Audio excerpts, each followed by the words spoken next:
Magandang araw po mga kababayan. Ito po si Rene Bay. Pag-usapan ho natin ngayon itong pangyayari dito sa Kamara, mga kababayan. Ito pong sinasabi ho dito na anti-dynasty bill na pinupanukala ito ni itong sponsor dito ay si Congressman Adyong, isang kapatid natin na Muslim. Marawi siguro yun. Sabi niya, isa siyang Maranao. Kaya dito mga kababayan, kung hayano natin dito kung ano ba talaga ang pakay dito na itong batas na itong anti-dynasty bill na pagkakaintindi ko po dito, parang kukontrolin mo ang isang pamilya na makahawak ng posisyon sa ating gobyerno.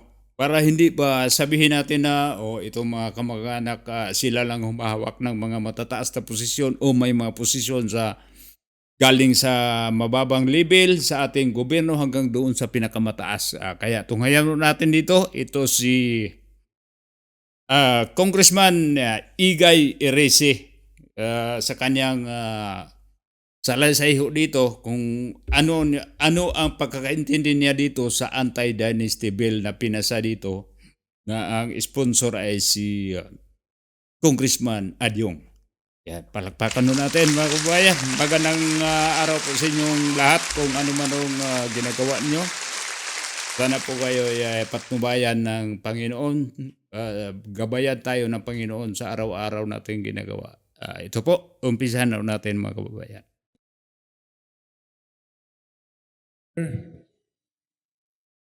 Thank you to our chairman, the Committee on Suffrage and Electoral Reforms. May I ask some clarification?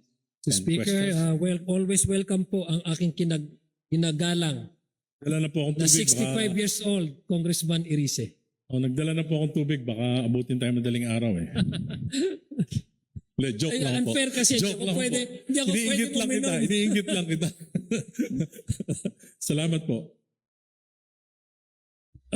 Ginoong sponsor, malinaw na nakasaad sa Article 2, Section 26 ng 1987 Constitution ng mga sumusunod.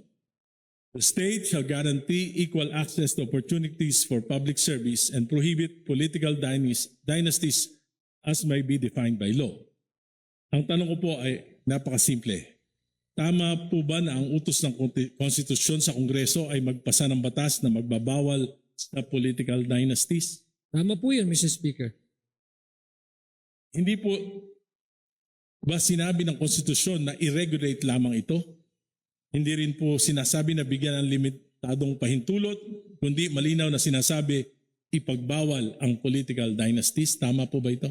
Yeah, full stop po. Ang sinabi po ng Constitution is to prohibit anti-political dynasty law as may be defined by law. Ang doon po yung definition is karapatan na binibigay sa atin, mandato na binibigay po sa atin ng ating Constitution kung paano po natin to bibigyang buhay itong anti-political But it should dynasty. prohibit. Pero if I may be allowed, Mr. Speaker, pero siyempre, kung wala pong absent po talaga yan sa Constitution, babalikan din po natin yung intent ng batas na iyon. Tama po. Ang intent po ng batas na iyon, titingnan po natin kung paano po nagkaroon ng diskusyon ang mga framers ng Constitution. Sinabi po nila is hindi po complete absolute abolition. Ito po ay regulation, Mr. Speaker, Your Honor. Ang intensyon nila ay pigilan ang konsentrasyon ng kapangyarihan sa ilang pamilya. Dahil ito ang isa sa mga ugat ng korupsyon, patronage politics, kahinaan ng political parties at kawalan ng tunay na kompetisyon sa politika. Ito po yung arguments ng mga framers ng Constitution. Tama po yun, Mr. Speaker. Ang layunin ng probisyong ito ay buksan ang politika sa mas maraming Pilipino, hindi upang institutionalize ang kapangyarihan ng mga political clan. Tama po? Tama po yan. Ngayon po, Ginoong Sponsor, ayon sa bersyon ng inyong committee, pinapayagan pa rin ang mga magkakamag-anak hanggang ikalawang antas ng consanguinity o affinity na sabay-sabay humawak ng posisyon sa gobyerno basta't magkakaibang antas o posisyon. Tama po ba yon? Tama po yan, Mr. Speaker. Halimbawa, isang miyembro ng pamilya ay pwedeng tumakbo, manalo sa posisyon ng national, for example, senador. Halimbawa, si Senador De La Cruz. Tama po ba yun? Tama po, Mr. Speaker. At Maaari din yung po siyang matalo. ang kanyang anak ay pwedeng tumakbo at manalo bilang gobernador, makaupo bilang gobernador. Pwede po yun? Pwede rin pong tumakbo at matalo. Hindi, pero pwedeng maupo. Pwede pong manalo at matalo. Oo nga po, pwede nga pong, pag nanalo, Kaya nga tumakbo matalo. Ang tanong ho dito, Sir Adjong, pwede ba makaupo pag manalo? Bakit defensive? Bakit defensive? Di ba naintindihan ng maayos bago magpasa ng bill? Kaya itong mga tanong dito ni Congressman Igay Erisi, parang naramdaman na ni Congressman Adjong na patay ako rito. Lahat naman lang, oo, hindi man lang yung may isasagot ko rito. At hindi naman niya pwede sagutin na hindi dahil yung mga tanong ni Congressman Erisi, masasagot mo naman na oo, tama. Ano na tayo dito para na tayong maglalaro ng ano yun? Yung sa Bulaga, ano ba yung tawag doon? Oo, hindi. Pwede. Oo o hindi at pwede. Ano ba yung tawag na laro yon sa Bulaga? Pambihira to si Igay, pahamak talaga to. Tama po. so sabay Pero sila. Tama po. Isang senador, isang governor. Tama? Tama Sabay po yun. sila. Pwede pong maging sabay, pwedeng hindi magsabay, pwedeng matalo yung isa Hindi sa nga po, kanila. kung mananalo, sabay sila, pwede. Kung yung frame of mind niyo po ang gusto niyo Hindi po po, yun ang frame. Ang tinatanong ko lang po, simple lang. Kung sabay silang manalo, sabay sila makakaupo. Tama. Hypothetically, posible mangyari po. Mr. Yes. Speaker. Oh, At correct. nangyayari po yan. Tama naman po, Mr. Speaker. Marami pong, may senador po, mayor ang asawa. Tama po? Tama po. Tama. Tama. Hmm. At yung kanyang isang anak, pwedeng maging congressman sa District 1 ng kanilang probinsya. Tama. Tulad ng mga Duterte. Ako ay maka-Duterte ako, pero alam mo dito mga kababayan, itong anti-dynasty, itong dynasty, nagiging masama lang ito pag mapag-abuso ang pamilya. Pero tulad dito mga Duterte, ipayag ako na magiging dynasty ng Duterte. Biro mo, ang tatay, PRD, presidente, ang anak, mayor, congressman. Tapos ngayon, ang Duterte pinakulong. Ang tatay, ang anak.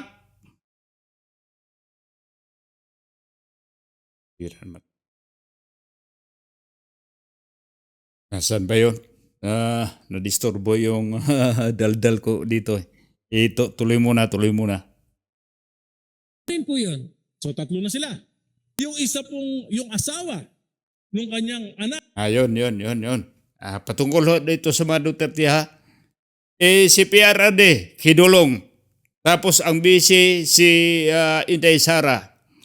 Congressman si Pulong. Mayor si Basti. Anak di Kong Pulong, nagiging vice mayor. Palakpakan. Itong dinastiya nito, tanong ko lang sa atin mga kababayan, nakakaganda ba o nakakasama ba? Compare na natin dito. Dito pa lang i-compare na natin.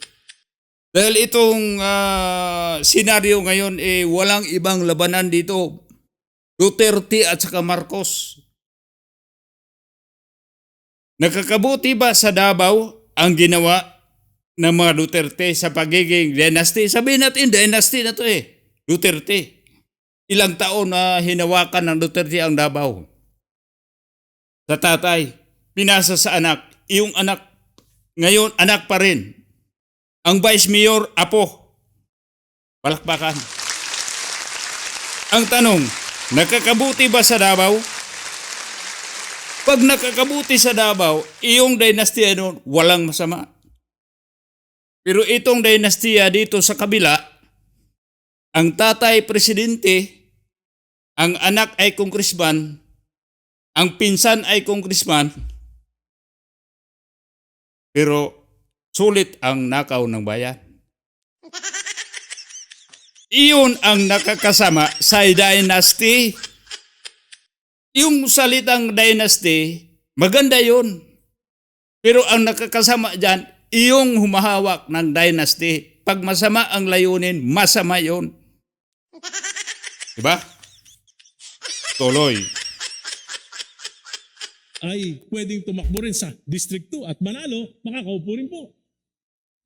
Posible rin po, Ma'am Mr. Speaker. Apat na. Pero let me, kung marapatin Hindi po, ko. hindi po. Ang tinatanong ko po, hypothetical to. Pwedeng apat. Diba? O, pwedeng apat. Ngayon po, yung kanyang apo, tumakbo rin at nanalo bilang mayor nung capital town. Oh. Pwede pa rin po ba yun? Pwede. Makakaupo pa rin? Upo, basta manalo. Active naman po ata yung pamilya. Marami yan. Marami. Marami, oh. Dito sa Kongreso. Hindi po yan hypothetical. Nangyayari yan. Nangyari. Sa yan. Oh, bida. Lima, pwede sila. Pangalanan mo, Pwede rin po matalo. Oh, pwedeng manalo. Makakaupo pa rin. Ayon sa proposal ng batas na yan. Pwede makakaupo. po naging vice mayor ng kanyang apo, Pwede. yung kanyang pinsan. Kung tatakbo po yung kapatid niya na sobrang active sa isang munisipyo, dahil mas active naman po yung kapatid na isang munisipyo, bawal na po yun. Kasi hindi po pwedeng. Hindi po, ang sinasabi ko po, yung pinsan niya, tumakbong vice mayor niya, pwede? Pwede naman po Oh, yun. dahil second degree lang. At yung pinsan niya sa isang kapatid ng kanyang tatay, tumakbong konsyal, pwede pa rin po manalo. At makaupo. Tama po. Tama po. So, 7 na sila. Dami na. Yung Ito na Asawa. sila sa isang pamilya. nung kanyang yung asawa ng kanyang ang kapatid ng kanyang asawa ay tumakbo naman bilang barangay captain. Pwede pa rin. Tama po. Tama po. Pero pwede po ako mag-explain kasi puros lang kung tama o mali. Tayo.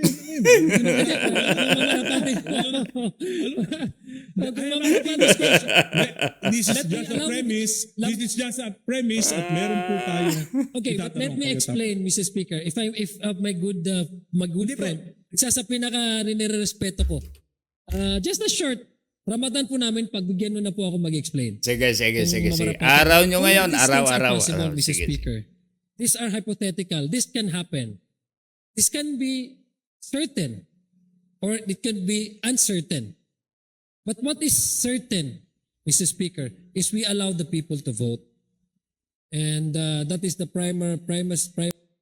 Di mo naman kailangan ng anti-dynasty bill para allow the people the vote. Kahit walang dynasty bill, anti-dynasty bill, bumubuto naman yung mga tao. Walang problema, Mr. Adyong. Walang problema sa mga tao bumuboto. Ang problema dito, itong mga taong tumakbo, ipaliwanag mo ng maayos para maintindihan. Nadadala ka kasi sa daldal ni Congressman Erese. Dahil yun ang pagkakaintindi ni Congressman Erese doon sa bill na gusto ninyong ipapasa, anti-dynasty. Kung totoo ba talagang anti-dynasty, base dito sa binanggit na ditong mga example dito ni Congressman Erese at ayon din sa mga ayon din sa mga current status, maraming mga politisyan na ginagawa ang ganyan na kamag-anak yung nasa posisyon. Kaya wag mong banggitin na patungkol doon sa mga tao na bumuto sila. Natural ang mga tao naman talagang bumuto. Alam nga naman kayo lang.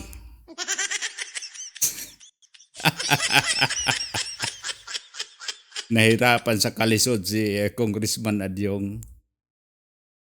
Primordial consideration of this proposal, Mr. bakit pa po Speaker. tayo nagpapasa ng batas kung pabayaan na lang natin yung mga tao? Tama. Bakit wala namang wala naman. Pwede naman palang iboto sa mga tao kung sino tatakbo. Bakit naman pagpasa ka pa ng batas? Ito nga mga kababayan, kulang lang ito sa detalye ba kung saan idadaan itong anti-dynasty. Pero pagkakaalam ko dito mga kababayan, Dahil itong anti-dynasty law, panukala ito. Ito ang pinagyayabang ni PBBM. Inihanda na to para sa susunod niya na suna para ito ibabadira. Nagpapasa na tayo ng anti-dynasty law. Hindi na makakatagbo ang mga kamag-anak sa mga posisyon sa gobyerno na sabay-sabay. Pero pag tumakbo ka, kung makandidato ka, wala naman sa batas na pipigilan yung mga tao ibubuto yung kapamilya. Makabuto pa rin. Tapos tinanong, halimbawa, manalo, makakaupo pa rin? Makakaupo. Ano bang pagkakaiba?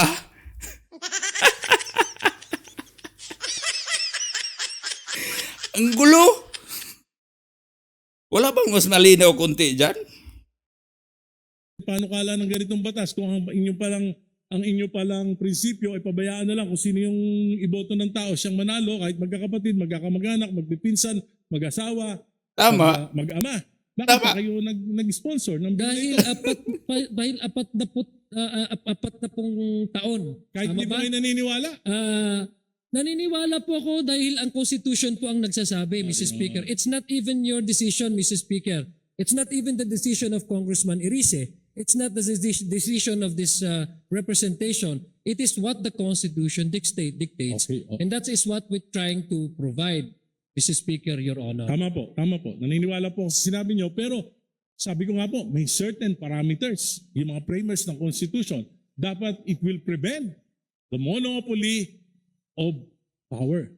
Ngayon po, kung ikaw, Gobernador, yung iyong pamangkin, Vice Governor, yung pinsan, Bukal, yung iyong anak, Mayor, yung isa mong pamangkin, Vice Mayor, yung isa mong pamangkin ay kapitan ng barangay. Tapos sa kabila naman, ang congressman, kapatid mo. Sa kabilang distrito naman, ay iyong anak. Wala po bang monopoly of power doon? Mr. Hindi Speaker, po, yun ang tanong ko. May monopoly ba of power doon o wala? no, because, Mr. Speaker, I'll give you the straight answer. Monopoly resides when the power to appoint resides and exercised by one person. That is monopoly. But we allow the people to vote.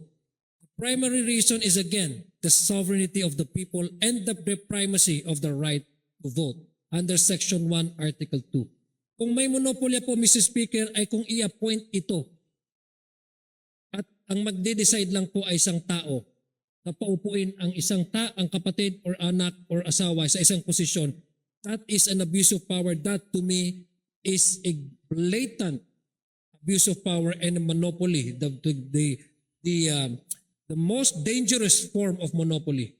But this time we present individuals to the voters and the voters vote. That's what the Constitution So says. hindi And po that's what kailangan, I'm trying to- yung sinasabi that is niyo what po, I'm hindi trying na to kailangan provide. ng batas na ito. So in terms of what now, Mr. Speaker, based on the status quo, just for the sake of argument, Mr. Speaker, what could be described as something that is predominantly controlled by one family. But since we don't have the anti-political dynasty as of yet, there's no point for us to really say that this is dominated by one family. Maybe many offices, Mr. Speaker, are being handled and occupied. But Dito po mga kababayan dito po ayon po dito sa 1987 Constitution, sinasabi dito na prohibit political dynasties, but there is no specific law yet that clearly defines and enforces it. So, ibig sabihin itong pagpanukala nila, paano nila i-implement itong para maiwasan itong dynastiya. Pero ayon ho dito, sa lahat na sinasabi ni Congressman Igay, kung tatakbo, kahit kamag-anak, doon sa mga posisyon na gusto nilang pagtatakbuhan kahit nasa hindi sila magkasabay, pangit naman yung magkasabay na Halimbawa, itong congressman, mayor, magiging kapitan, iba't ibang posisyon, pero sila magkamag-anak sa isang lugar. Ito ang ibig sabihin, pero hindi naman sinasabi dito na hindi na yun pinahintulutan. Sinasabi lang, magdepende lang kung ibuboto ba ng mga tao. Pag ibuboto ng mga tao, tapos manalo, at ang tanong, pwede ba makaupo? Makaupo pa rin. Walang saysay. Bakit? Kaya totoo yung sinasabi ni Congressman Igay. Bakit ba ipapasa pa tong batas nito? Kung ganun pa naman ang mga tao naman ay pahintulutan lang na babayaan lang sila na iboto yung kumakandidato.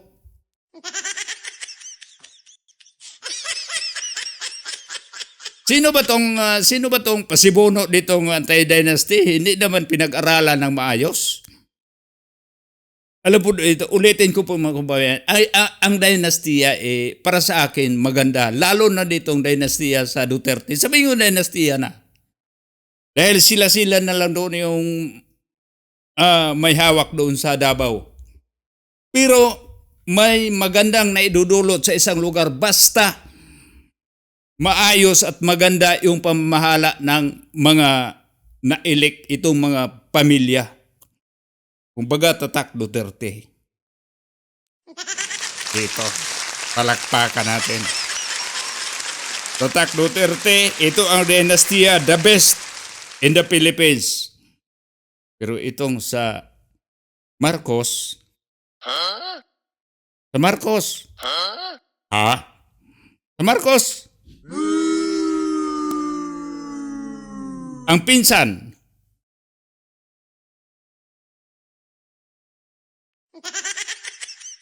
ang prinsipe, sila lang. May naidulot bang maganda sa Pilipinas? Sa mga constituent in every distrito na kanilang nag-represent sila? Wala. Walang naidulot na maganda. Sa atin-atin lang to. Huwag natin isigaw. Sa mga Duterte meron. Napakaganda. May improvement sa kanilang lugar. Sa ilang pamamahala bilang ng mga taon. Kumpara doon sa kabila.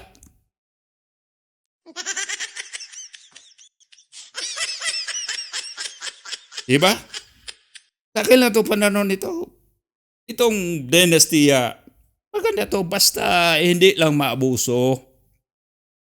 Hindi abusado ang namuno. May delikadisa. Sa panahon ni PRRD, Congressman si Pulong, kung wala pang delikadisa si PRRD, igagawin niyang speaker si Pulong, di ba? Tama? Pero wala. May linagay ba siya mag-anak na may pabor ni May pabor? Kamag-anak, mga kaibigan ni PRRD, natural. Dahil pag yung matinong tao, ang kaibigan dyan matitino. Wala akong question dyan. Kahit sinong kaibigan ni PRRD, ilagay dyan para yung mga cabinet member niya, yung mga kaibigan niya, matitino, di ba? Ngayon, ang Pangulo natin ngayon,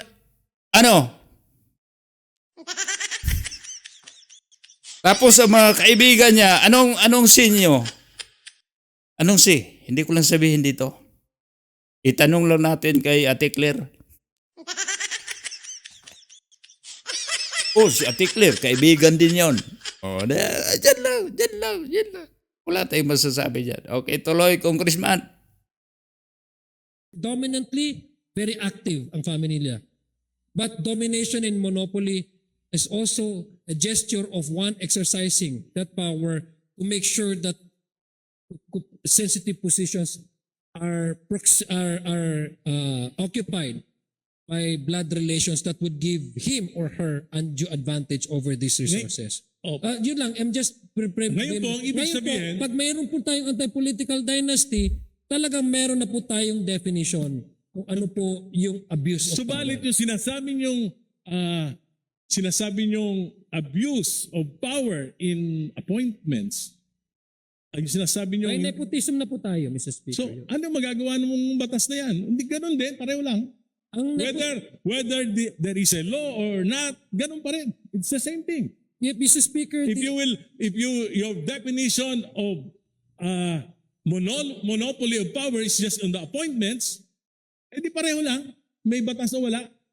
no, that is exactly what I'm trying to do because monopoly really resides if one person exercises that authority to appoint a certain relative just so that they can have actual access to resources. That is monopoly, Mr. Speaker. That is very much against the law of nepotism, di ba?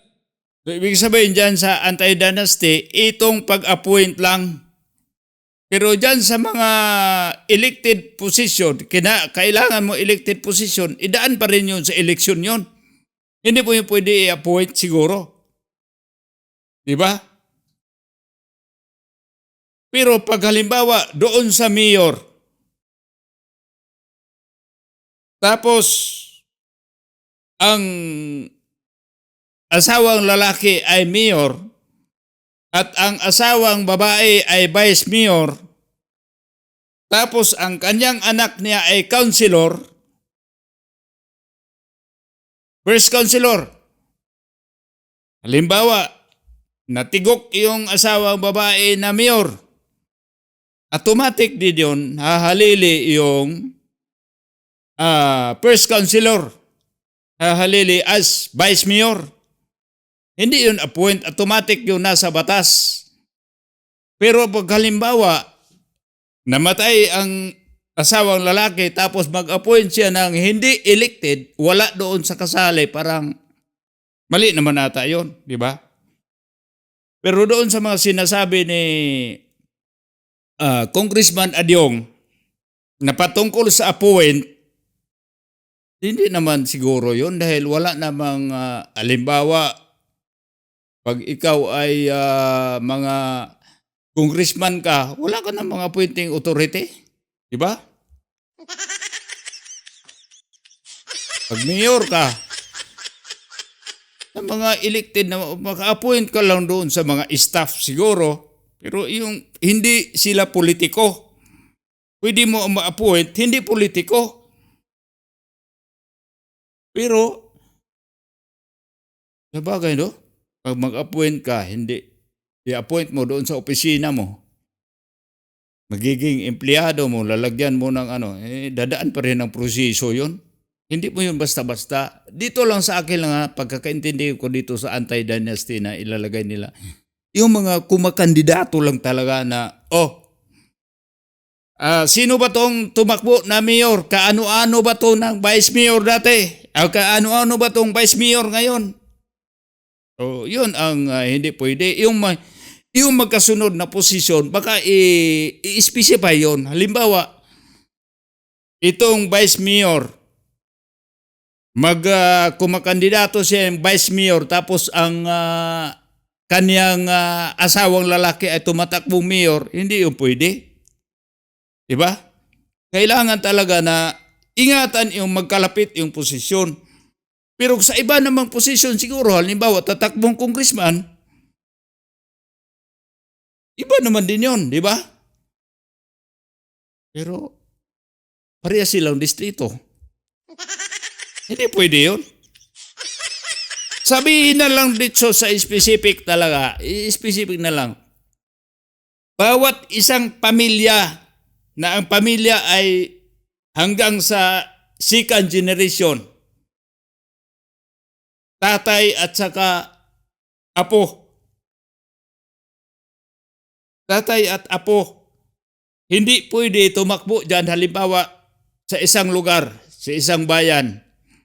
Wala na tumakbo dyan. Pag mayor, may mayor lang dyan. Wala na tatakbo kahit anong posisyon galing sa galing dyan lang sa municipal level. Pag halimbawa tatakbo sa barangay level, baka pwede pa hinintulutan. Pag halimbawa isang pamilya sa barangay level,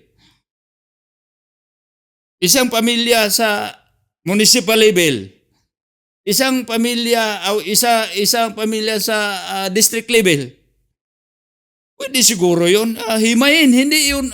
Kailangan talaga pag-aralan yun, Congressman Adyong, para malinawan. Hindi dahil nakakagulo lang yun eh. Oo nang oo ka sa sinasabi ni Eresi, tapos ang lahat na sinasabi ni Congressman Eresi, parehas lang sa nangyayari ngayon. Walang pagkakaiba. Bakit ba pinasa yun? Kaya himay ng maigi. Hindi yun. Huwag yung gagawin ninyo yung bill na yon para lang ibandilyo natin sa suna ni PBBM ngayong June. Huwag ganon. Hirap na. Hindi pa ba tayo nadala sa mga pasikat-sikat natin? Huwag na. Ang Pilipinas natin, tayo-tayo lang yan.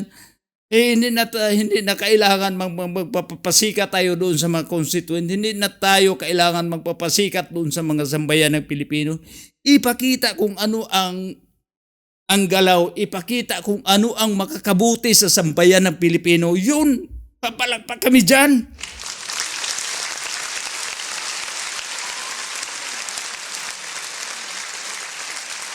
That is precisely one because that's precisely the issue. In-exercise undue advantage ng isang tao. Kaya walang nepotism eh. Ito kasi election. Hindi ito isang tao. And by the way, Mr. Speaker, it's not the family that decides who run. It's the candidate actually that provides CONA. Because remember, Mr. Speaker, Your Honor, the COMELEC requires one candidate to provide the certificate of acceptance and nomination. If you don't have that, probably the tendency you will be described as a nuisance candidate. There are many No, Mr. Speaker, my point here, Mr. Speaker, is that the reason why we allow all of this because number one, the subdivision under our political system, 7160, is the autonomy of each political unit. It has a separate constituency. It has to exercise its mandate. It has an internal mechanism and regulation to run their affairs, not necessarily connected with the one or neighboring LGU. That's how the structure of our political units under the 1971-60, Mr. Speaker, of the Local Government Code. We also attach that in order that we can balance it out with the right to vote and the right to be voted upon. And I've mentioned earlier, Mr. Speaker, there are several bases, not only in the Constitution, Section 5 on the suffrage, Section 1, Article 1, but there are other treatises internationally which we are the party or signatory of this covenants, the civil and political rights, etc. Stating, Mr. Speaker, that there shall be no law abridging the right to vote and to be voted upon, Mr. Speaker, Your Honors. The anti-political dynasty, as may be defined law, is a regulation and is not an absolute prohibition. It is an exemption. So we are doing this, Mr. Speaker, in order to decongest the control of one family over one locality, Mr. Speaker, Your Honor, so that we can promote and uphold check and balances, which is the essential feature of a working Republican democratic country such as ours, Mr. Speaker, Your Honor. I don't think, it encourages the political families to engage more of their family members to run for public office. Anyway, Mr. Speaker, ang isa po sa mga pundasyon ng demokrasya ay check and balance. Naniniwala po ba kayo niyan? Tama po yan, Mr. Speaker. Kung ang presidente po, ang kanyang pinsang buo ay speaker, at ang kanyang anak ay majority leader, Yun. kakaroon po ba ng check and balance? Wala na. Pati yung delikadisa, wala na rin. Yun na sinasabi ko kanina, sa panahon ni PRRD, wala si Pulong, hindi si Pulong binigyan ng pagkakataon na magiging speaker o deputy ba, Wala. Ordinaryo, plain as representative lang. Pero ngayon, ipinsan mo, ginawa mong speaker, tapos yung anak mo, ginawa mo rin deputy speaker, tawag. Kung sa Bisaya pa, walang mga batasan, walang delikadisa. Kung sa Bisaya pa, bagag naong. Kung sa Tagalog pa, ang kapal ng moks, ha?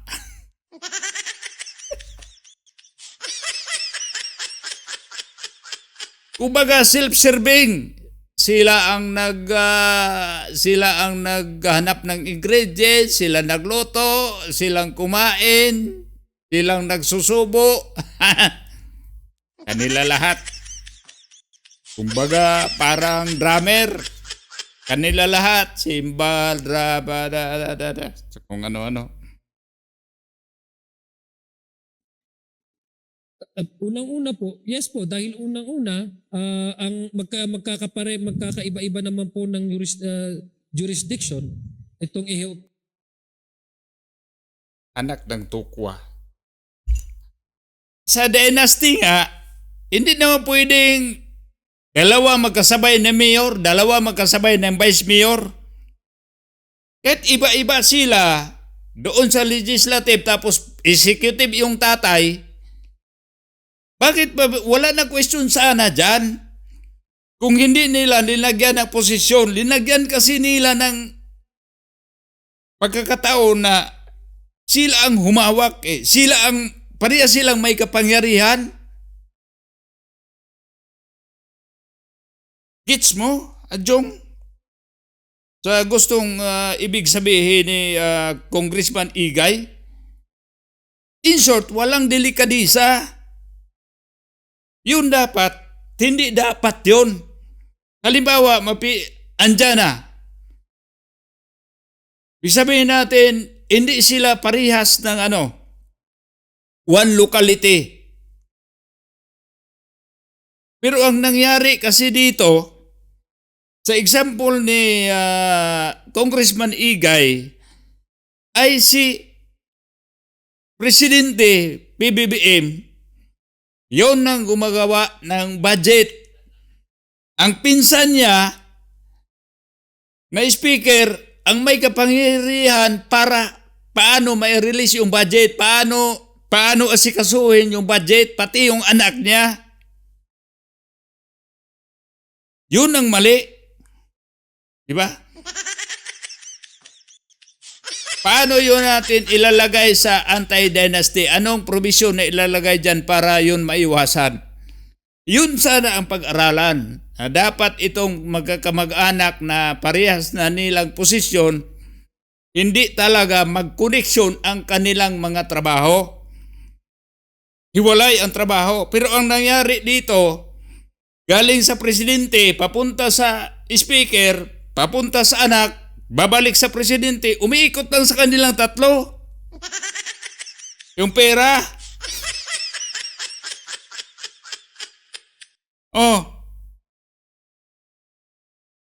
Umiikot lang. Para hindi umiikot sana, dahil dito sa dynasty, hindi lang porket inaabuso yung posisyon o kapangyarihan, ang importante dito ang naabuso ay pera. Tama, mali. Itong dito sa sa Duterte, meron ba ganon? Pareha silang humawak ng posisyon. Ang tanong, may naidulot bang kabutihan doon sa mga tao na kung saan sila nag-represent? Si Pangulong Duterte sa panahon niya bilang presidente, anong lugar ang inuuna niya? Hindi niya inuuna yung Davao, yung mga lugar na nakikita niya na kinakailangan.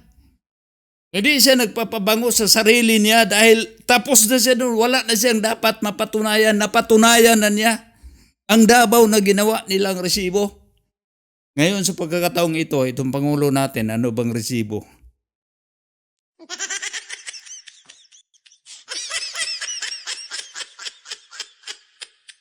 Malita.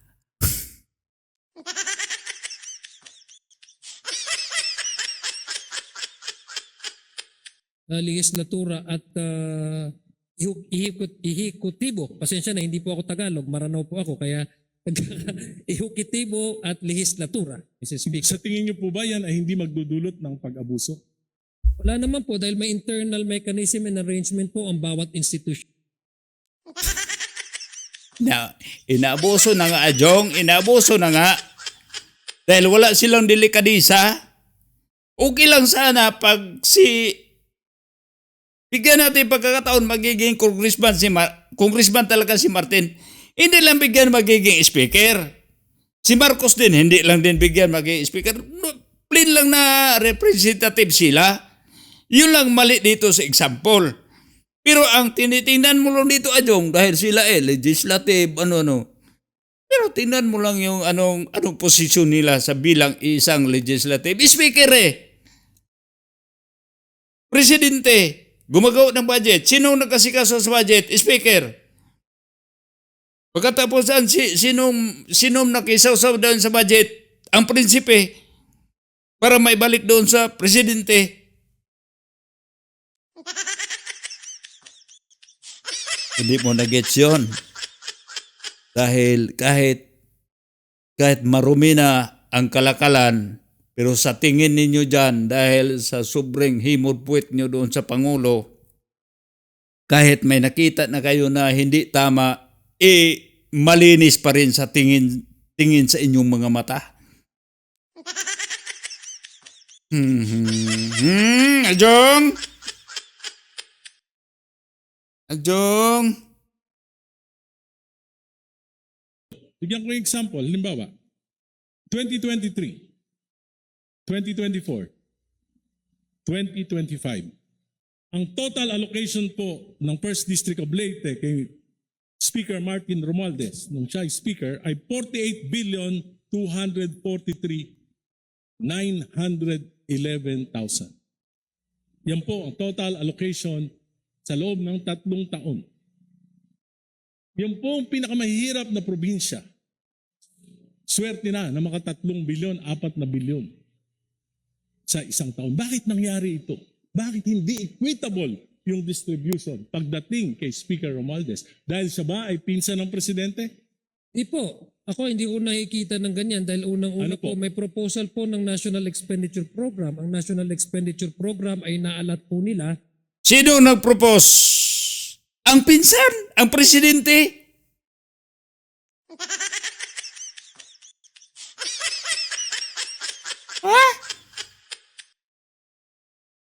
Budget sa bawat probinsya based on the recommendation ng Regional Development Corporation. Nandyan po yung wealth ng kanilang area. Nandyan po yung return taxes na kinakukuha. Nandyan po yung lahat po ng mga possible. Kaya may Malaysia, malisyosong galaw dahil walang delikadisa.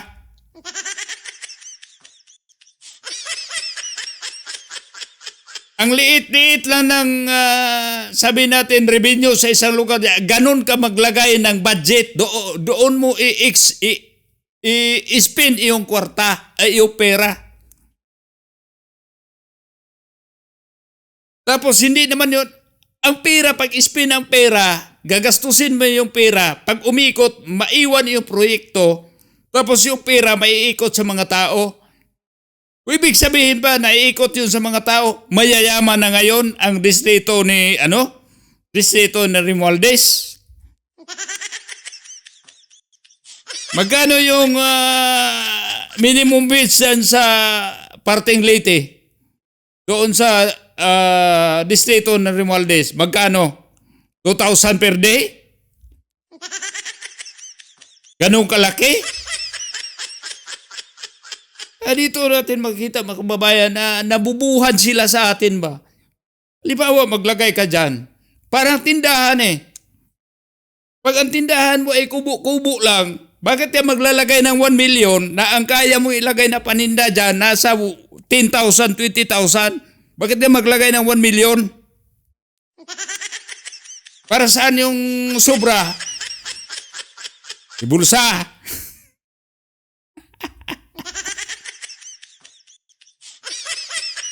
Yari. Kumbaga sabihin mo lang, dito lang sa kwentong tambay. Sabihin, may kaibigan, nag-alok, siya tayo pare. Pare, sige, pakisuyo na lang, pakibili na lang ng mainom natin. Isang kahon lang doon sa tindahan ni Aling Teria. Doon.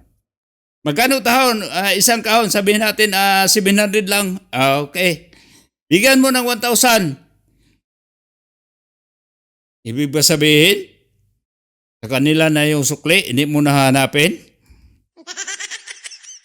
Yun ang ibig sabihin yan. Napakalaking allocate ng pera, tapos napakahirap naman na lugar. Paano umiikot yun? Yung equity, yung katumbas doon, wala. Paano maibalik yung pera? Paano? Kaya ilalagay mo sa mga tao para makaikot, may magastos yung tao. Instead na ipanustos mo, yung pera na iniwan doon para sa mga proyekto, mapaikot sa lugar. Tapos hindi naman babalik in terms of taxes. Hindi makwenta, hindi aabot.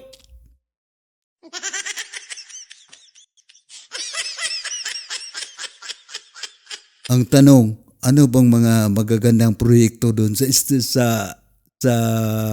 distrito ni Romualdez?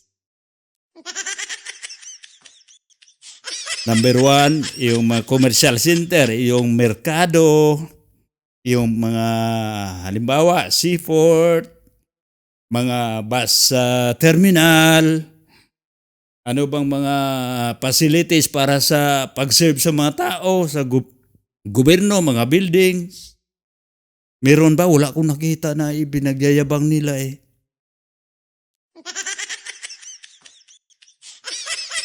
Ang ano lang nila nag-imbestiga lang sila doon sa mga flood control sa Davao na pagpunta doon napakaganda naman.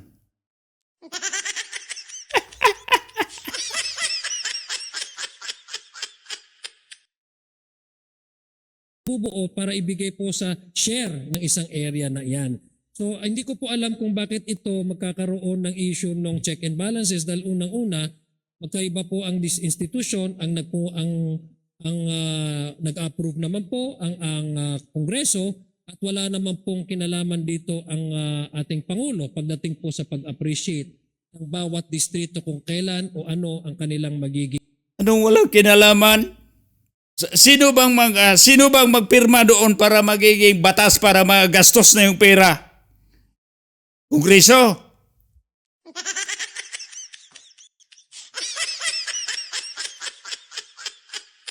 Pira. Sa palagay ko po, that is far-fetched conclusion, Mr. Speaker. I Hindi po understand ba that there are, Mr. Speaker, allow me first to address this question. I understand that there are members here who are more biased about this and they want to make this as something political. But I don't think this is something that we can actually attribute the President to the issue of the 2024, 25, 25 elections, although this is a separate discussion altogether. But I'm just giving way to our good gentleman because he premised it on the anti-political dynasty. Again, the straight answer is it has no bearing whatsoever. The President being the cousin of the former Speaker of the House of Representatives, how the House of Representatives receives the National Expenditure Program, how the House of Representatives deliberated individual budget of each agencies, how the House of Representatives went on to participate in the bicameral conference, and how the House of Representatives ratified the result of the bicameral conference committee, Mrs. Hindi po ba ang nagre-rekomenda sa Kongreso ng National Expenditures Program ay ang Pangulo? Correct. It is called the President budget, Mr. So Speaker. it is Kaya the nga. budget and it's a fact that 48,243,000 was allocated for the first district of Leyte because he is the cousin of the President and 30 billion was given to the first district of Ilocos Norte, the son of the President, and it will not happen if they are not a political dynasty. Yeah. If I was not observing my Ramadan, Mr. Speaker, I could have also shout as loud as Congressman Irisi. If I may, but Mr. because if I may, I'm Mr. passing Sponsor. Ramadan, I'm prohibited, Mr. Speaker. Mr. Sponsor, Allow me first, Mr. allow me first, may I remind the gentleman to stop, to bring down the decibels a bit. Shouting will not do us. Ilang decibel? Ano lang, mga Let's 2. debate in a proper way. Ibulong mo na lang Congressman Iresi dahil mabibingi sila eh. Masakit sa tainga nila yung sinasabi mo. To my good friend, and one I respect, Mr. Speaker, very, very calmly. Yeah, kamles. The Sabi. President acted Ganito na lang. Alam mo, Jong, itong bilyon-bilyong pera dinadala doon sa Leyte na hindi naman gaano kayaman yung Leyte. Bakit napakalaki yung allocation doon? Paano natin yun ma-justify ganun talaga ang gagastusin doon na hindi naman gaano kalaki yung halimbawa doon sa pamamahay natin. Pag mahirap ka, maliit na yung budget mo, di ba? Pag mayaman ka, malaki-laki yung budget mo sa mga maintenance, di ba? Ganon ang pagkasabi. Hindi ka pwede sigawan. Pero sa palagay ko dito, itong reaksyon ni Congressman Erice, hindi to ibig sabihin na naninigaw siya dahil galit siya. Yung punto lang niya na ito ang pinakapunto niya para maiparating. Kumbaga, doon pa sa sulat, pinaka-bold yun na statement niya. Ito talaga ang pinaka-main purpose niya. Bakit niya yun nasasabi? Patungkol doon sa anti-dynasty na sinasabi mo. Na pwede pala itong Pangulo, pinsan niya Speaker, anak niya Congressman, na kumbaga sila-sila lang ang may pabor. Masakit ba sa tainga, Adjong? Masakit ba dahil sumisigaw si Congressman Igay? Of Republic of the Philippines, not as a cousin of the former speaker. The former speaker acted as the Speaker of the House of Representatives, voted by majority of the members of the House of Representatives. They have separate mandate, they have separate. Wala kaming kaso dyan kung sino nagbumuboto. Ang sa amin lang ho dito, walang delikadisa.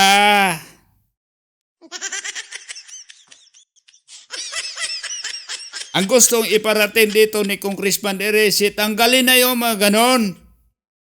For delikadisa, isama natin yon sa anti-dynasty. Halimbawa, hindi talaga maiwasan na may kamag-anak. Halimbawa, ako, mayor. Tapos, nagiging gobernador yung malapit sa amin. Pwede, layon may gobernador siya, tapos ikaw ang mayor. Bigyan ng wala kayong, mag-observe tayo, kahit kamag-anak tayo, trabaho tayo, hindi tayo magpahalata. Iba kasi pagka mag-anak, lalo na dito sa mga matataas na posisyon, halimbawa dito sa presidente, pag mapunta yung pinsan doon, iba yung threat sa mga hindi pinsan. Huwag na tayo maglokohan rito. Iba yung trato mo sa hindi mo kadugo, kahit sabihin natin na hiwalay kayo ng posisyon, hindi parehas sa inyong mga posisyon. Ibig sabihin, may mga tungkulin kayo, may responsibilidad kayo, kanya-kanya kayo sabihin. Pero iba pa rin ang tratar mo kung kamag-anak kayo. Doon lang kay Sandro Marcos, yung anak niya, congressman, si PBBM, tatay. Pagpunta doon sa palasyo, anong tratar doon? Kahit sabihin, hindi naman yung tratar na asin anak siya, congressman naman siya. Loko-loko. Hindi nawawala ang pagkatatay at pagkaanak at magiging pinsan. Paano maiwasan yon? Para hindi makikita sa mga tao, alisin. Ordinaryo lang silang mambabatas, hindi sila bibigyan ng posisyon para patay sa mga malisyosong gawain, para hindi mahaluan ng malisyo. Huwag na tayo maglukuhan dito. Pati nga yung best friend mo, may pinagsamahan kayo dati, lalo na may tinatago kayo mga kalukuhan. Iba ang serving mo para hindi kayo magkabukuhan, di ba? Dahil pangit naman, iba na itong, halimbawa ako, mayor ko, tapos may kalukuhan akong ginagawa itong kasama, itong kaibigan ko lumapit sa akin. Ang tawag namin, pre, may ko dito, may permit ako dito, kailangan ng pirma mo dito. Iba yung tratar mo. Huwag mo siyang halimbawa, balikan mo to bukas, saka na. Hindi, andyan ka na pirma lang ulitin mo sa'yo. Isip mo yun dahil nakita mo, ayusin ko to dahil baka sumasama ang loob nito. Pagpapabalikin ko to bukas, baka ilaglag ako dito sa mga kalukuhan namin dati. Ganon, kaibigan lang yun. Paano yung cross mo, anak at saka buo, pinsang buo? Kalukuhan. Di ko maniwala dyan. To say the opposite is not only accusing these two gentlemen, but it is, Mr. Speaker, a very Hindi iyon accuse. Nangyayari yon. Accuse ba yon yung allocation na may amount si Congressman Igay na napunta sa distrito ni Romualdez at napunta sa distrito ni Sandro? May proof yun. May figure. Hira. Hira ba intindihin yun? Masakit lang talaga sa tainga niyo dahil totoo. share example or conclusory, like one that is having a bias. So I doubt, Mr. Speaker, that the gentleman from Caloocan, one of our respected legislator, would have to derive into that conclusion, discussing about political dynasty and framing it in a way that highlights the blood relation between the sitting president and the former Speaker of the House of Representatives. Mr. Speaker, Your Honor. Thank you, Mr. Speaker. Noong panahon po ni Pangulong Duterte, ang Quadcom sinabi po na 51 billion yung flood control program ni Congressman Paulo Duterte. Bakit po nangyari yun? Diba dahil political dynasty rin sila? At ang Pangulo rin ay ang kanyang ama? Yan po, sinabi ng Quadcom. Mr. Speaker, Tama po ba? Mr. Speaker, O sabihin natin tama, naka 51 billion. Pero May nagawa naman. ang 48 billion ni Romualdez at saka ni Sandro, May nakita ba?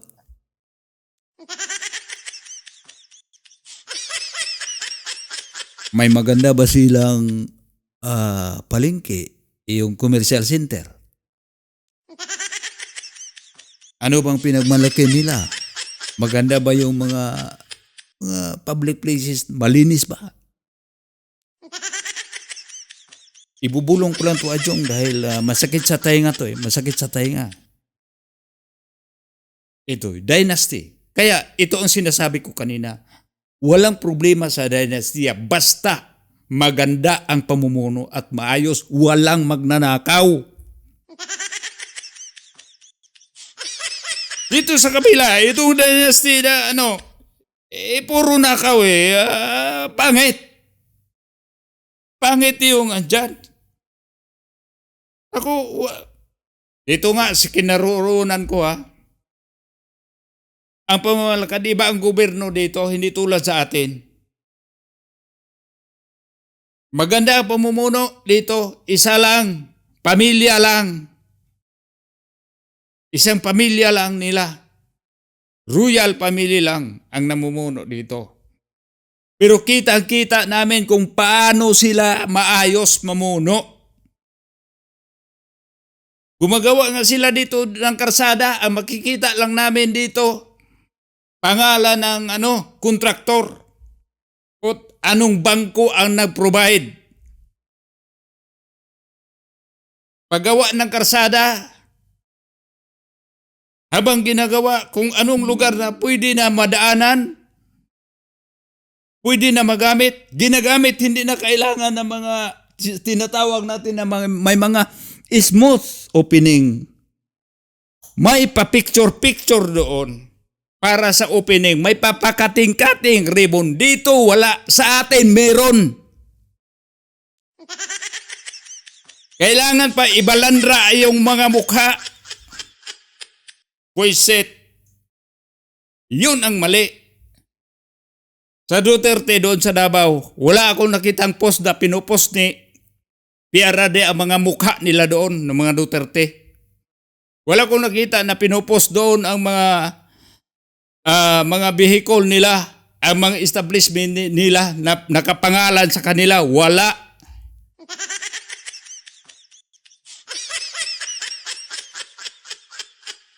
Diba?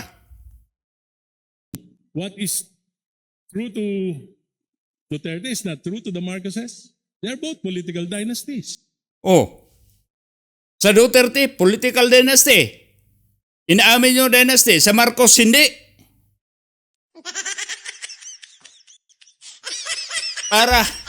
Para lang tong sa sa issue ng sa 18 Marines. Na itong kwento ng 18 Marines hindi pinaniwalaan dahil na-dismiss. Pero yung kwento ni Trillanes, na-dismiss naman din si Trillanes pagiging military niya, pero yung kwento niya pinaniwalaan.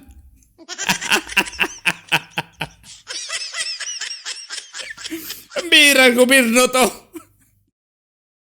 Na Uresi, sige, kumbate. Mr. Speaker, there are issues, Mr. Speaker, that do not necessarily share by one family, especially if this is about political issues, etc. That's why you have many families running against each other.